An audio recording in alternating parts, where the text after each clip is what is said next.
条生路。无名，危难关头不愿弃袍。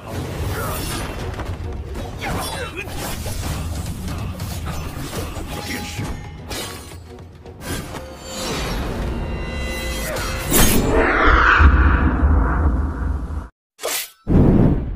Pada sebuah tempat, terlihat Tuan Besar kedua dari fraksi Tang. Ia di malam itu sedang menghibur dirinya menggunakan sebuah alat musik yang memang sudah sangat familiar di tempat tersebut. Yang setelah itu, Tuan Besar kedua pun dihampiri oleh seorang pria bertopeng dan ia pun menghentikan permainan musiknya.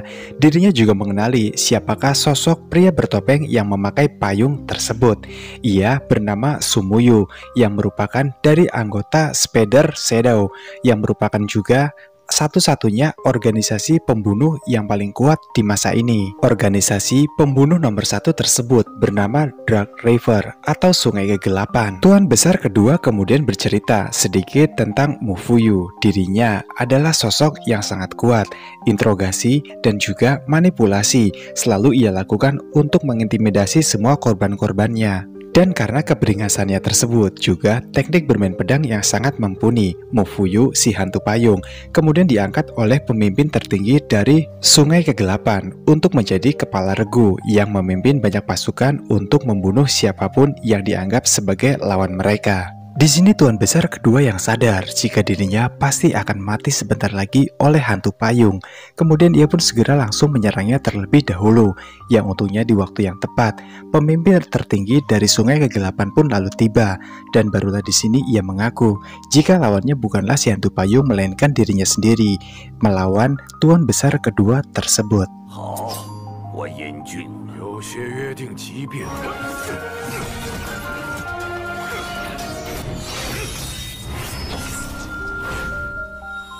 Singkatnya dari pertarungan sengit tersebut, Tuan Besar kedua pun berhasil dikalahkan, sementara pemimpin tertinggi dari Sungai Kegelapan berhasil terluka oleh senjata rahasia dari Tuan Besar kedua. Walaupun di sini pemimpin tertinggi belum mati seperti Tuan Besar kedua, tapi kemungkinannya untuk hidup hanyalah 10% saja, yang itu artinya Suyu pun harus bergegas untuk membawa kembali ke markas mereka dengan harapan akan diobati nantinya.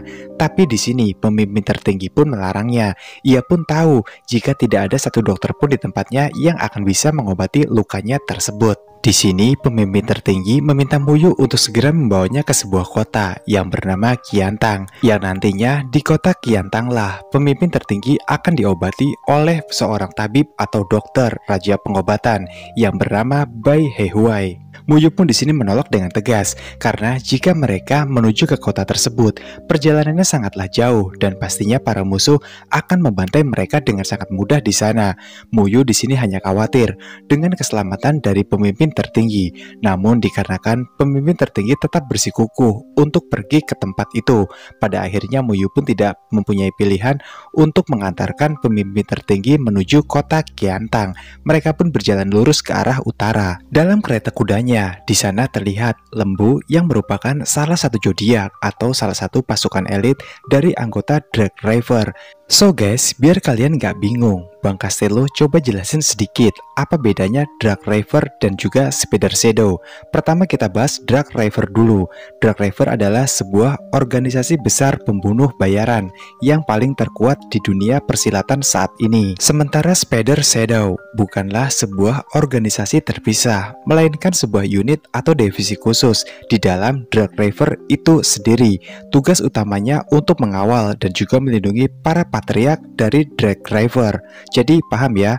Ya udah, kita lanjut lagi ke ceritanya. Bersama dengan Naga, salah satu anggota yang lain, mereka pun lalu menghentikan kudanya. Lalu kemudian Lembu berkata kepada Muyu jika kabut di depan nampak sangat mencurigakan.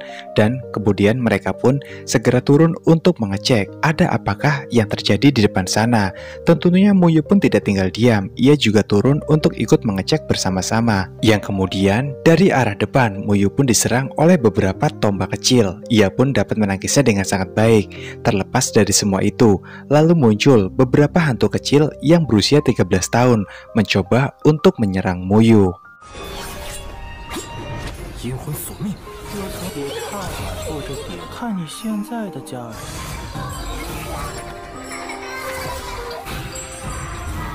dari kawanan hantu-hantu kecil tersebut. Kemudian setelah itu, sebuah tanduk putih pun muncul turun secara perlahan. Muyu pun yang awalnya bingung, pada akhirnya ia pun menyadari, dan ia pun juga mengenali siapakah sosok yang ada di tanduk putih tersebut. Pria itu bernama Mu Yingzi, yang menjadi salah satu anggota dari keluarga Mu. Kemudian di sini, Yingzi pun yang sepertinya menyimpan dendam terhadap Muyu. Ia pun segera berkata, "Jika kau mempunyai nyali, cepat serang aku. Aku ingin tahu seberapa hebat kekuatan dari 18 formasi pedangmu yang diunggulkan dan diagungkan oleh semua orang." Yinzi kemudian menyerang Muyu menggunakan beberapa belati kecil. Muyu pun tentunya berhasil menangkisnya dengan pedang payung yang ia miliki. Akan tetapi setelah itu, Yinzi pun di sini mengatakan pada Muyu jika ternyata teknik 18 formasi pedangnya sangatlah lamban dan juga payah. Namun kemudian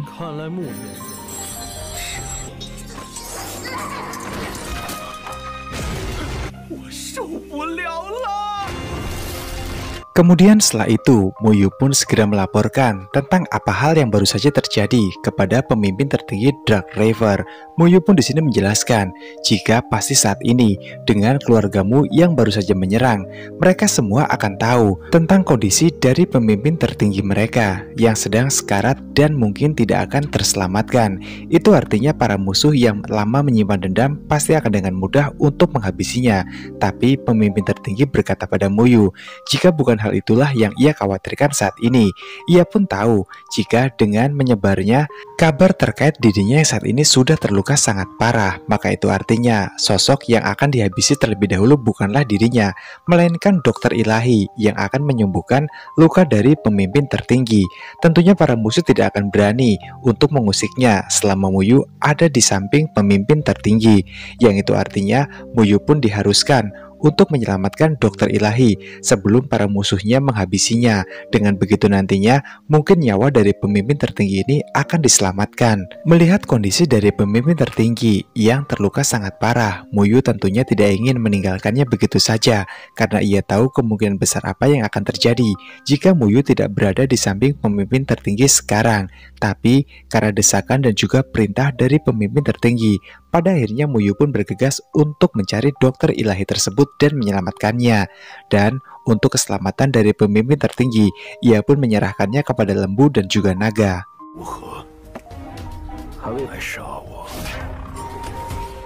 Di sebuah tempat yang berbeda, Su Muqiao yang merupakan dari keluarga Su, ia pun memerintahkan pada Su Changhe jika ada sebuah misi dari tuan mereka. Tuan mereka meminta Changhe untuk menghabisi pemimpin tertinggi, yang dimana saat ini kondisinya sangat kritis dan terluka cukup parah. Keluarga Mu, yaitu Mu Yingzi, mereka sudah terlebih dahulu untuk bergerak. Tapi sayangnya, Muyu pun berhasil untuk menghalaunya dan mengalahkannya. Itu artinya, Changhe tidak boleh dikalahkan oleh Muyu. Karena misi kali ini selain untuk menghabisi pemimpin tertinggi, Changhe juga harus bisa membawa pedang naga api ke hadapan dari tuan mereka nantinya. Untuk hal itu, Changhe pun mengatakan jika ini bukanlah hal yang sulit untuk ia kerjakan. Kemudian, Muqiao memberikan sebuah token kepada Changhe, yang dimana guna dari token ini nantinya jika Changhe akan bertanggung jawab secara penuh apapun yang terjadi pembunuhan dari keluarga Su yang akan mungkin ia lakukan di luar sana. Kembali kepada Muyu yang sewaktu ia sedang menuju ke sebuah kota Qiantang. Ia pun di tengah jalan berpapasan dengan seorang wanita atau gadis yang lumayan cantik.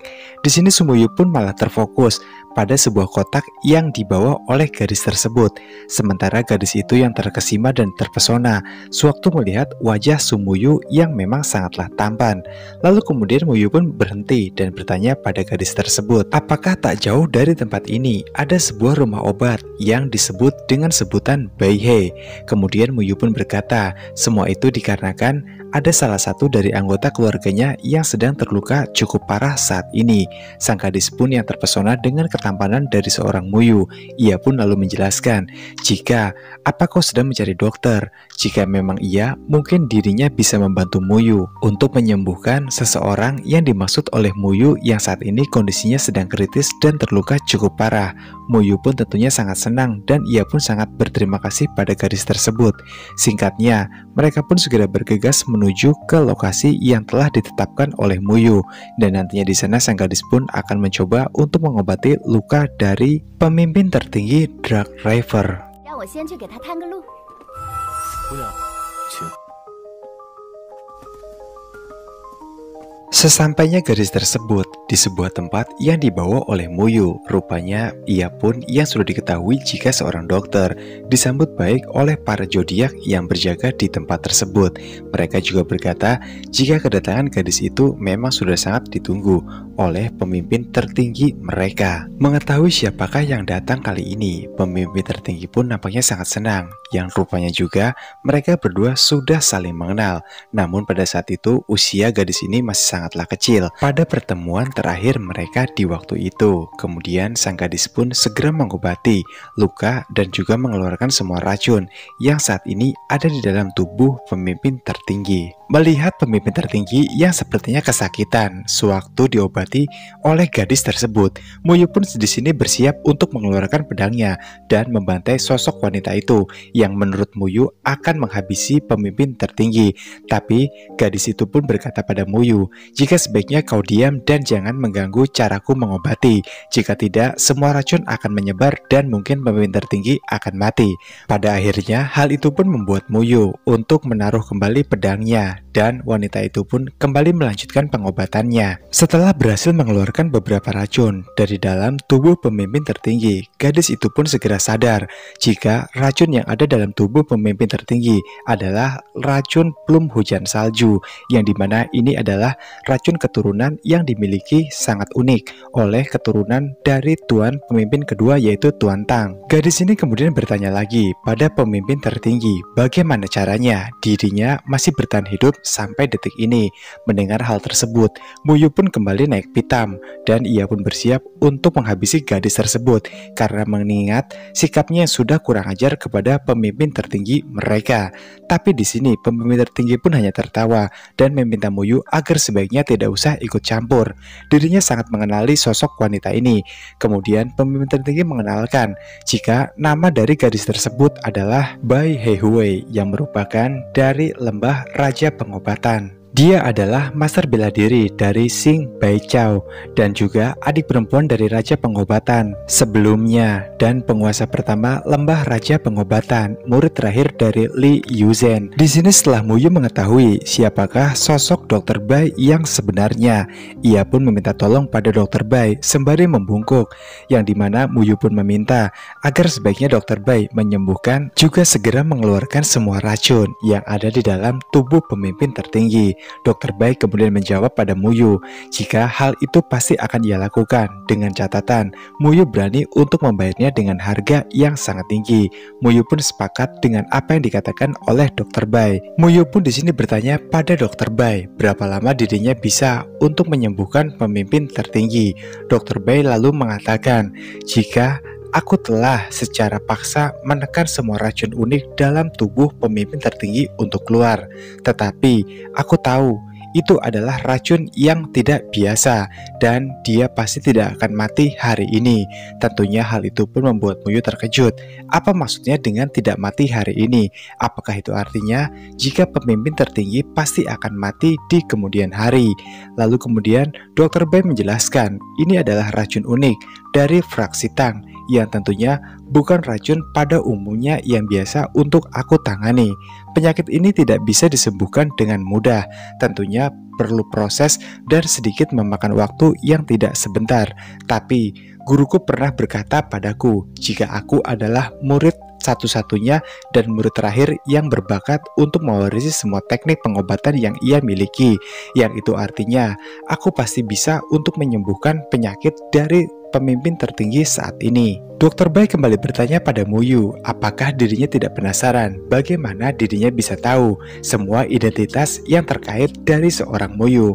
Muyu pun hanya berkata, jika dirinya dan juga pemimpin tertinggi sudah saling mengenal, yang itu artinya pasti Dr. Bai juga telah mengetahui semua identitas dari semua anggota Drag Raver. Dr. Bai lalu menjelaskan, ketika dirinya masih muda, dia tidak ingin menjadi seorang dokter seperti sekarang sebenarnya. Lalu kemudian ia pun mendesak sang guru untuk bercerita satu hal. Lalu gurunya pun berkata, sebagai organisasi pembunuh paling kuat di dunia ini adalah Drag Raver, yang dimana Drag Raver itu terdiri dari 3 keluarga sekaligus, yang bernama diantaranya adalah keluarga Su, keluarga Xie, dan juga keluargamu. Itulah organisasi Drag Raver yang sebenarnya. Namun mereka bersatu tapi memiliki peran yang berbeda dalam setiap aksi, yang itu artinya tiap keluarga tidak sama perannya. Setiap beberapa tahun sekali, satu orang terpilih sebagai penguasa dari 3 keluarga yang lebih dikenal dengan pemimpin tertinggi. Itu adalah julukan untuk penguasa sejati, dikenal sebagai sosok yang beringas, buas dan juga siap menghunuskan pedangnya pada siapapun tanpa ampun. Di bawah komando pemimpin tertinggi, ada tim pembunuh khusus yang disebut dengan Drag Raver. 12 yang terkuat di antara mereka nantinya akan ditugaskan dan diberi nama berdasarkan 12 tanda zodiak Tiongkok. Dengan sikap yang luar biasa, mereka tidak bisa disepelekan apalagi diremehkan. Dan kenakan topeng setan di wajahmu, itulah yang disebut dengan hantu payung. Jadi, kenapa kau tidak takut padaku? Kenapa kau tidak menutupi semua identitasmu? Kau malah tidak mengenakan topeng di hadapan orang asing seperti diriku. Tentu saja Dr. Bai pun mengatakan pada Muyu jika dirinya hanyalah boneka dari kepala bayangan laba-laba. Dan Muyu pun di sini bertanya, dengan apa yang dimaksud boneka oleh Dr. Bai? Dr. Bai juga menjelaskan jika sebelum ia dibawa kemari oleh Muyu dan bertemu dengan Muyu di sebuah jalan, ia pun dihampiri di lembah Raja Obat oleh 2 orang yang dimana mereka akan mengaku pada Dr. Bai jika mereka juga adalah anggota Drag Raver. Satunya membawa tongkat Buddha dan satunya adalah seorang bocah yang misterius. Tegas ucap dari Dr. Bai. Dr. Bai lalu bertanya pada Muyu, apakah 2 orang itu adalah orang yang sama, yang satu organisasi dengan Muyu, dan apakah Muyu bekerja sama dengan mereka untuk sengaja menghabisi pemimpin tertinggi, yang semata-mata semua itu hanya untuk merebut kekuasaan dari pemimpin tertinggi. Muyu pun terdiam mendengar penjelasan tersebut, dan sepertinya ia pun menyadari satu hal yang pastinya akan terjadi nantinya. Dari sini juga ia mengerti dengan semua yang terjadi. Satu zodiak kuat dipanggil oleh Muyu, yaitu Chenglong. Kemudian Muyu pun berkata, jika Chenglong harus memimpin orang-orang yang lain bersama dengan Dr. Bai untuk terus berjalan menuju utara. Kemudian satu orang lagi pun dipanggil oleh Muyu. Wanita ini adalah kelinci, yang dimana ia memiliki sebuah kultivasi yang gila dan juga luar biasa. Nantinya kelinci juga ditugaskan oleh Muyu untuk mengawal Dr. Bai menuju utara. Kemudian tiba-tiba saja datang 2 orang dari keluarga Si, yaitu Xin Zinke, dan yang satunya adalah si Changje. Mereka berdua bermaksud untuk menghabisi pemimpin tertinggi di sini. Muyu yang sadar dengan situasi buruk yang akan terjadi, kemudian segera memerintahkan kelinci untuk segera membawa Dr. Bai. Sementara Muyu yang langsung berhadapan dengan 2 orang dari keluarga Si tersebut.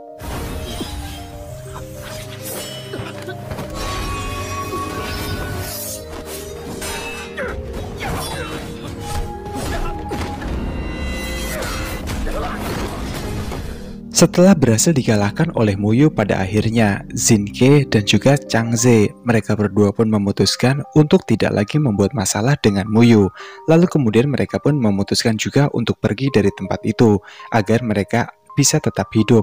Lalu datang seseorang yang memang sudah dikenali oleh Muyu. Dia adalah sama-sama berasal dari keluarga Su. Sosok tersebut adalah Chang He, dan di sini Chang He pun meminta pada Muyu agar sebaiknya dirinya tidak pernah mau lagi untuk dijadikan boneka oleh pemimpin tertinggi, karena nantinya dengan menghabisi pemimpin tertinggi itu artinya mereka akan menggadang-gadang tuan dari keluarga Su sendiri yang menjadi pemimpin tertinggi berikutnya.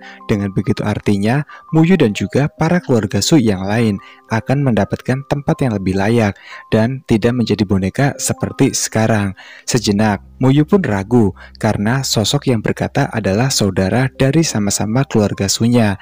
Tapi di sini Muyu pun enggan untuk melakukan hal tersebut, mengakhiri hidup dari pemimpin tertinggi sewaktu dirinya sedang diracun seperti sekarang. Itu artinya adalah sebuah perbuatan yang tidak masuk akal dan juga rendahan sampah. Tentunya dengan tegas, Muyu pun menolak ajakan juga tawaran dari Chang He untuk menghabisi pemimpin tertinggi dalam kondisinya seperti sekarang. Lalu setelah itu Chang He pun tertawa terbahak-bahak. Ia pun memanggil nama Paman Ze yang rupanya bersama dengan Paman Ze.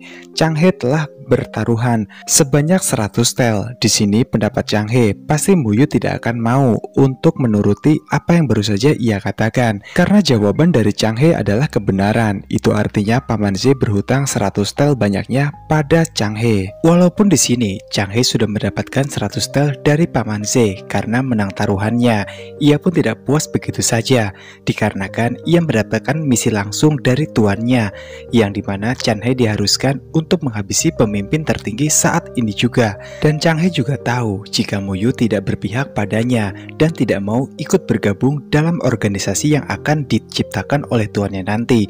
Maka itu artinya Chang He tahu pastinya Muyu akan menjadi penghalang terbesarnya. Alhasil Chang He pun memutuskan untuk langsung bertarung bersama dengan Muyu.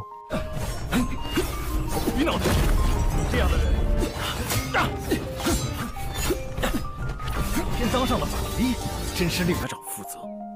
抱歉。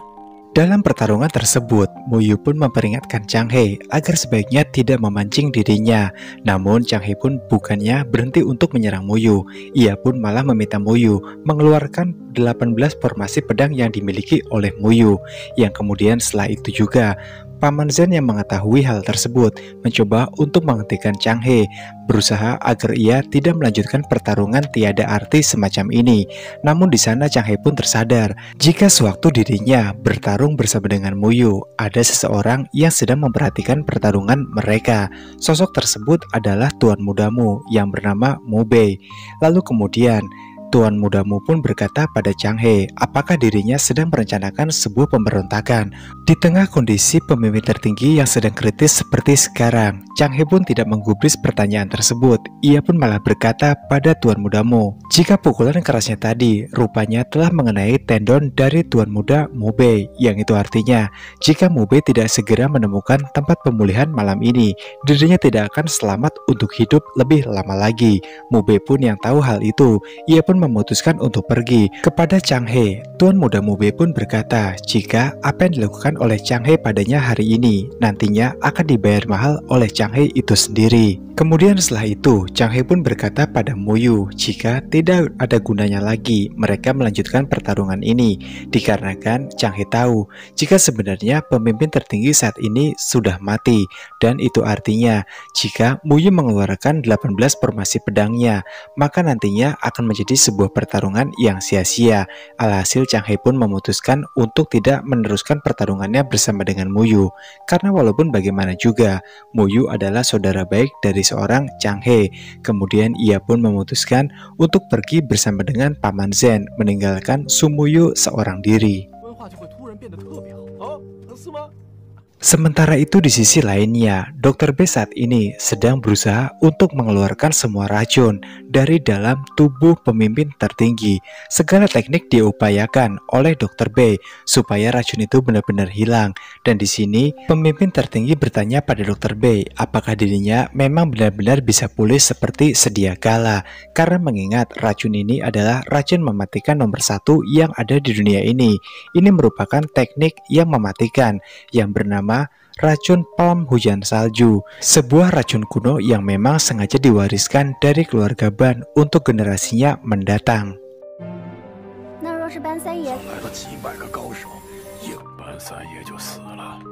Seusai Dr. Bai melakukan beberapa teknik akupuntur terhadap pemimpin tertinggi, kemudian ia pun memberikan secangkir ramuan agar pemimpin tertinggi dapat segera tersembuhkan, yang dimana kemudian Dr. Bai pun berkata pada pemimpin tertinggi, jika racun plum hujan salju adalah satu-satunya racun yang paling berat di dunia ini, yang itu artinya mungkin kemungkinannya sangat kecil untuk pemimpin tertinggi dapat pulih seperti sedia kala. Tapi di sini Dr. Bai pun berkata pada pemimpin tertinggi, jika walaupun dirinya tidak bisa benar-benar menyembuhkan pemimpin tertinggi, tapi setidaknya pemimpin tertinggi dapat bertahan selama setengah tahun dengan segala teknik yang telah ia upayakan selama ini.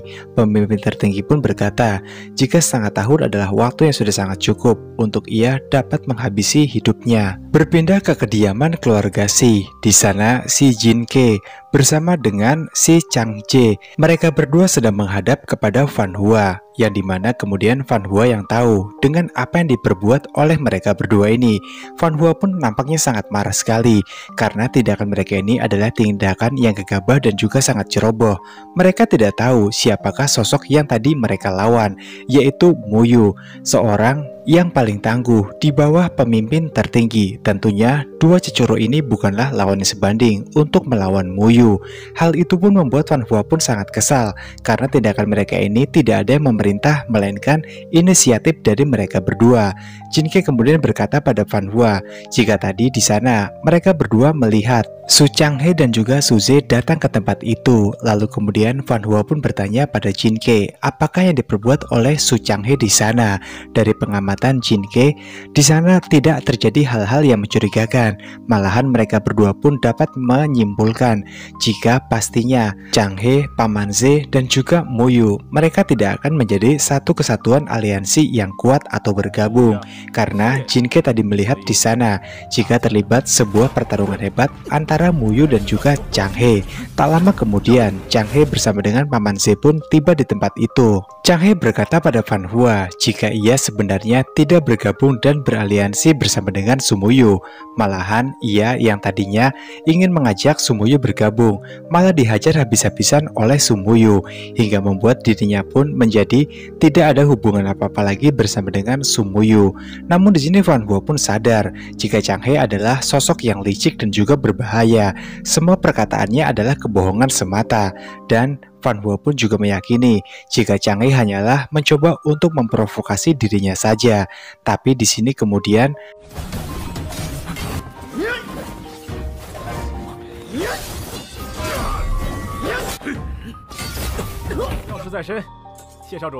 di sisi yang berbeda, Mu Yu ternyata sedang menunggangi kudanya untuk menyusul keberadaan dari pemimpin tertinggi sekarang, yang kemudian di tengah jalan, langkahnya pun terhenti. Mu Yu menghentikan kudanya karena ada dua sosok gadis yang berjalan menghampiri Mu Yu.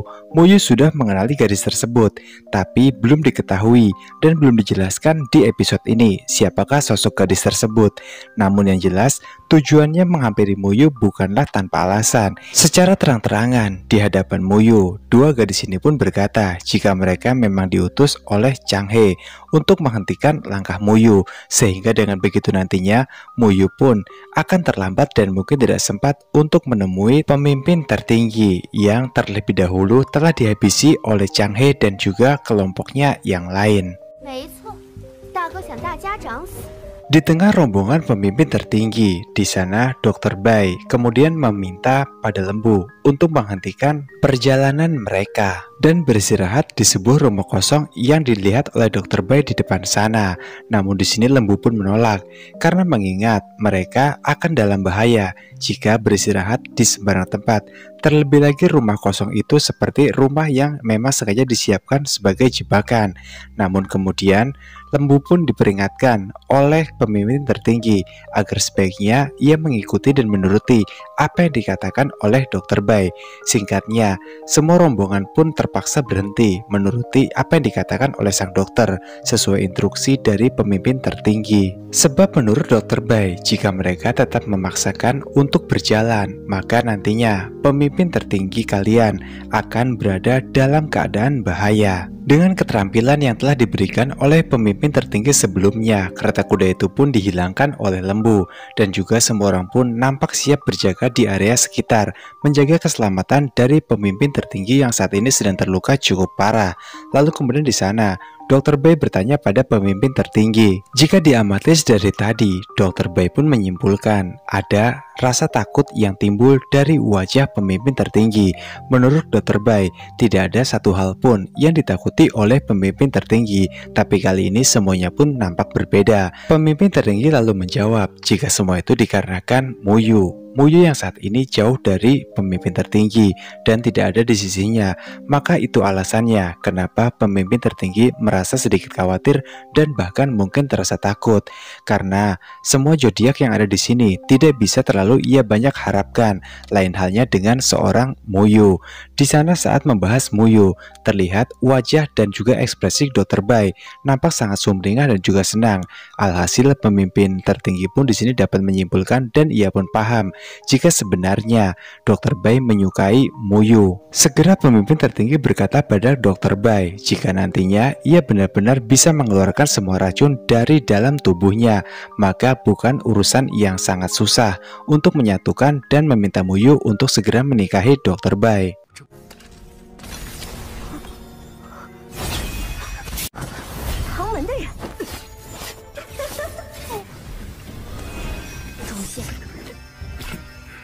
一次次一样，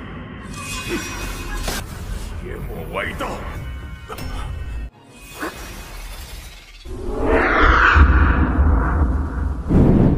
Melanjutkan part sebelumnya, di sini Muyu pun berkata pada salah satu gadis yang ada untuk menyerangnya. Dia berkata, jika sebaiknya mereka berdua kembali saja kepada Chang He dan laporkan semuanya pada Chang He. Katakan juga pada Chang He jika ia tidak akan pernah bisa untuk menghabisi pemimpin tertinggi dan juga tidak akan pernah bisa untuk membuat sebuah kelompok Dark River yang baru, karena Dark River hanya satu dan tidak akan pernah terganti. Muyu yang sadar jika mereka berdua bukanlah lawan yang sebanding untuk dihadapi oleh Muyu. Muyu pun memutuskan untuk pergi meninggalkan dua gadis tersebut. Di sisi yang berbeda, Dr. Bai atau sang dokter ilahi yang tergiur dengan ucapan pemimpin tertinggi yang akan membujuk Muyu untuk menjadi suaminya. Setelah Dr. Bai berhasil mengeluarkan semua racun dari dalam tubuh pemimpin tertinggi, Dr. Bai segera melakukan beberapa teknik akupuntur. Dan di sini pemimpin tertinggi pun berkata, jika teknik akupuntur semacam ini tidak akan mempan jika hanya ditancapkan beberapa jarum. Setelah mendengar ucapan tersebut, Dr. Bai pun kemudian mengeluarkan lebih banyak jarum lagi, dan secara bersamaan ia pun langsung menusukkannya pada titik syaraf yang ada di tubuh pemimpin tertinggi.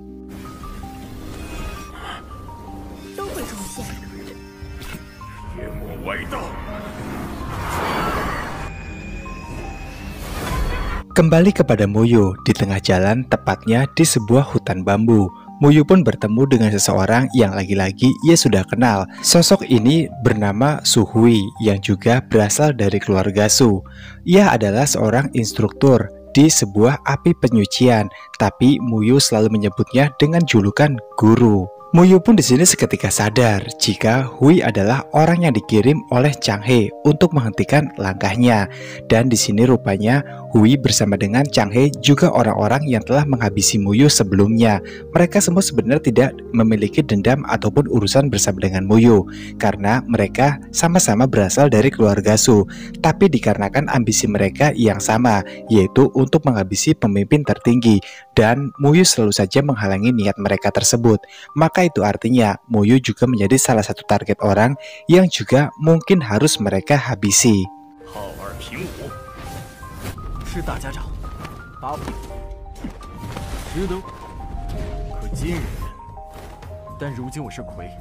Cerita pun kembali pada Dr. Bai dan juga kelinci yang sedang mengobrol bersama. Di sana ternyata Dr. Bai pun menanyakan siapakah nama asli dari kelinci. Kelinci pun menjawab jika namanya adalah Sumuyo. Mendengar hal tersebut, kemudian Dr. Bai pun sadar jika nama Muyo dan juga Muyo terdengar tidak berbeda. Lalu Dr. Bai bertanya pada kelinci, apakah ia memiliki hubungan dengan Muyo? Yang kemudian di sini kelinci pun menjawab, jika dirinya sama sekali tidak ada hubungan apa-apa dengan Muyo, selain hubungan antara zodiak bersama dengan ketua Dark River. Cerita pun kembali pada Hue dan juga Hui. Mereka masih bersitegang dengan argumentasi mereka yang mereka anggap benar satu dan yang lainnya. Dan di sini Hue pun bertarung menghadapi Muyo dengan mata yang tertutup. Tapi walaupun demikian, Hue juga memang memiliki kekuatan yang tidak bisa untuk diremehkan. Walaupun sebenarnya kekuatannya masih sangatlah jauh jika dibandingkan dengan kekuatan yang dimiliki oleh Muyo. Yang dimana setelah itu di sini Muyo pun berkata pada Hue, jika sebaiknya mereka hentikan pertarungan tiada arti ini. Tapi Hue pun di sini menolak selama Muyo masih menghalanginya untuk menghabisi ketua tertinggi. Maka itu artinya mereka berdua bukanlah aliansi melainkan musuh. Yang kemudian pada akhirnya Hue pun mengajak Muyo untuk beradu teknik pedang yang tentunya sudah pasti bisa kita tebak. Jika hasilnya Hue tidak akan bisa menang dari Muyo yang telah memiliki 18 formasi pedang legendaris. Di tempatnya saat ini, para zodiak pun sadar jika ada seseorang yang mencoba untuk menyusup ke kediaman mereka. Tempat itu seketika pun menjadi sebuah tempat yang mengerikan. Kemudian para zodiak pun sepakat untuk menyelamatkan ketua tertinggi dan juga Dr. Bai serta yang lainnya. Kemudian mereka pun segera bergegas menuju ke sebuah tempat yang dirasa sangat aman. Namun ternyata kereta kuda itu pun akhirnya berpencar karena mereka menyadari itulah satu-satunya cara untuk mengecoh seseorang yang saat ini sedang berusaha untuk menyerang mereka. Yang kemudian orang itu pun mengejar kelinci, yang ternyata kelinci saat ini berada di sebuah kereta kuda yang kosong. Sementara kereta kuda yang lain saat ini sedang ditangani oleh lembu yang di dalamnya ada ketua tertinggi dan juga Dr. Bai. Kepada kelinci, pria itu pun menjelaskan asal-usul namanya, yang dimana ia bernama Tong Lian Yue, berasal dari fraksi Tong, yang tujuannya sama dengan Chang He, yaitu untuk menghabisi pemimpin tertinggi dari Dark River. Tentunya kelinci pun tak tinggal diam, mengetahui jika pemimpin tertingginya hendak dihabisi. Pada akhirnya, kelinci pun memutuskan untuk bertarung habis-habisan bersama dengan Liang Yue. 自然是霹雳堂雷家的霹雳子，自以为聪明的傻子。我也并不喜欢这个称呼。难道诛你之仇？家父回去告诉。